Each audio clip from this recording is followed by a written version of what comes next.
Hello, and welcome again to another exciting edition of Cosmic Destiny, or Cosmic Dust. I'm John Wagner, and I'm sharing some stories from my life that, have made my life worth living. I'm sitting at Bagby Hot Springs at the moment. Pardon that loud ripple. But it inspired me, as you can tell, I'm sweating a lot. So it inspired me to share a couple experiences I've had in hot springs. So, I'm an avid hot springer. I've been hot springing since I was 10 years old. I love it. I think it's one of the things that helps keep us young and healthy and But, just like anything else, it takes practice. It takes practice, and you can overdo things.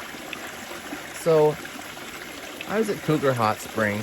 Both of these times were at Cougar, down outside of Terwilliger Hot Springs in Blue River, Oregon. One day I was there, it was about 20 years ago, and there was a lady in the top pool, in the hottest part of the pool. And anyway, she passed out, right? She soaked too long. She didn't replace her electrolytes like I'm doing here. This is my homemade mix it's Lipton iced tea mix, sugar and some stuff like that with Himalayan rock salt. For me, it works great, as long as I keep a steady supply of this coming in, my sweat coming out, I can soak indefinitely. But if you don't replenish your electrolytes, it can really mess you up. It can cause strokes, it can cause seizures, it can cause heart attacks. Salt water is a conductor, right? And that's what our body uses. It's the salt water in our body to conduct electricity to our muscles, and that's why if you work out too much and you lose all your electrolytes, you start cramping, right? When that happens to me, I drink a big glass of salt water, like a gallon of salt water. I just quaff it. Anyway, this lady passed out. She was about 6'2", probably 240 pounds. She was a big lady. And 230, 240. Okay, so she passed out. She's in the water. And so, there's other people there. There's probably altogether, I'd say, 20 people. So I get the strongest guys around me. I was like, okay, guys, we're going to get her out of here. And take her up and lay her down. Try and get her to wake up and drink something. So I recruit these, other 3 guys, right? I said, okay, this is what we're going to do, right? You stick your arm under the knee here. You stick your arm under the knee there.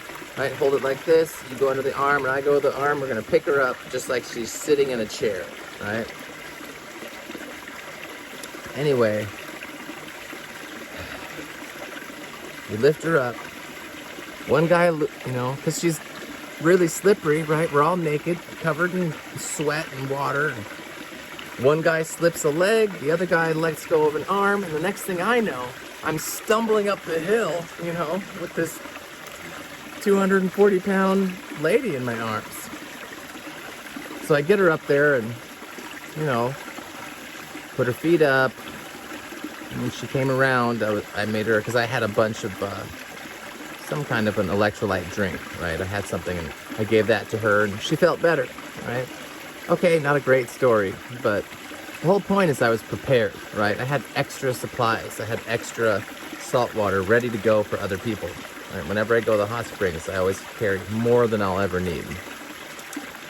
Another time, about 20 years later, this was actually just a couple of years ago, I was back at Cougar, and I don't know if I think there was a guy, he was kind of creepy, right? Because people do go nude there, People from 16 years old to 80. They soak in the springs. It's just part of nature. I like being nude with people too. It's just there aren't many people that do that. So, I think he was kind of going past his limits because there was a lot of people there. There were some young women, bathing in the pool. So I think he kind of went longer than he normally would have, right? He didn't want to get out of the pool. So he seized. Like, I'm sitting across from him in the pool, and I watch him start seizing, right? He puked a little bit, seized. He was out. Passed out. Went forward. I was over there instantly. Not breathing. No pulse. Like, he was out. So I worked quick again, you know. I got some guys. I was like, okay, we're gonna get him out of the pool. Ready? Same exact scenario. One guy drops a leg, the other guy drops an arm. This guy's like probably 6'6", 6'7", super gangly, right? And he's unresponsive, no pulse, not breathing, totally slippery, dead weight. So one more time, this guy, for some reason, was a harder lift. So I'm dragging out of the pool. I'm dragging him up the hill, and honestly, I wasn't caring too much. I wanted to get him out, right? And get him up to flat ground and start doing a CPR. So as I was bringing him up the hill, his head was kind of bouncing on the rocks, right? Because like I had him like this. As I was getting up, his head bounced on the rocks a couple times. I think it woke him up. Right? His head smacked on the rocks a couple times. He started sputtering, right? He came back. He said, okay. Lay him down. I forget the terminology, but his gums were blue. His lips were blue. He was blue. He looked fucked up. He was having a heart attack. And, you know, he's a big guy.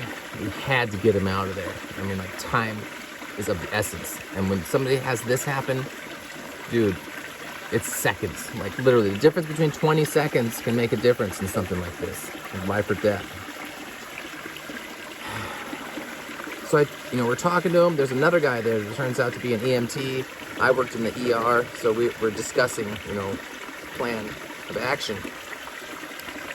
We tried to sit him up, and every time he sat up, we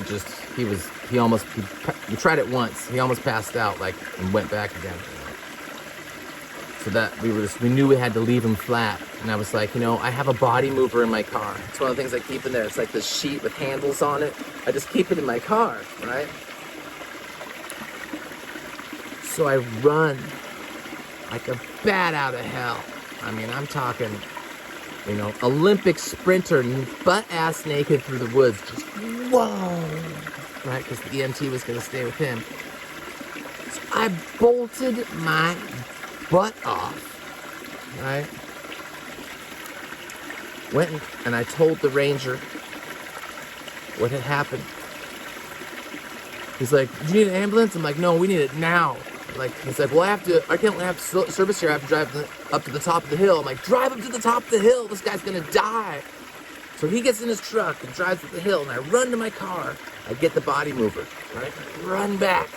Just leaping like a gazelle through the forest, I'm running by, Japanese tourists and shit that just,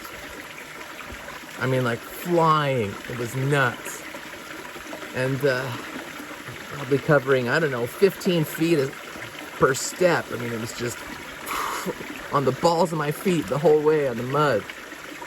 And so when I get back to the Springs, the EMT had him dressed. The EMT was dressed, and I had the body mover. So I started, as we got in position, then I got dressed, right? And we recruited some of the other people there to help lift him out, because we just had to keep him flat. So luckily, we had 6 people walk him out. And I'm telling you, we were 20 feet away, almost. 50 feet away from the guardrail, coming out from the trail when we heard the helicopter. Chop, chop, chop, chop, chop, chop, chop, chop, chop. We didn't miss a step, I'm not kidding. That helicopter landed, the doors opened, and we were right there on the trail. We handed them off just like they were out. It couldn't have been more smooth. It was amazing. What a response. Everything worked out perfectly. I hope he lived, and I'm sure he did, because it was just serendipitous how everything worked out. The timing, there wasn't a lost step, a misstep anywhere. So anyway, that's why I train, that's why I do crazy stuff sometimes, is because I want to be ready. If I ever have to drag a person up a hill, I want to be ready to drag a person up the hill. You know, if I have to jump down a rope into a ravine, I want to make sure that I'm strong enough and have experience falling down a rope into a ravine, right? It's just about being prepared. Because it's not just about your life and my life, right? It's about other people's lives. And that's how you save lives. You be prepared. Anyway, that's my story for today, for some hot spring action. And I'm gonna get back to soaking. Hope you all have a wonderful day. Please like and subscribe if you want to. But if you don't, that's cool too. What an amazing place. Okay.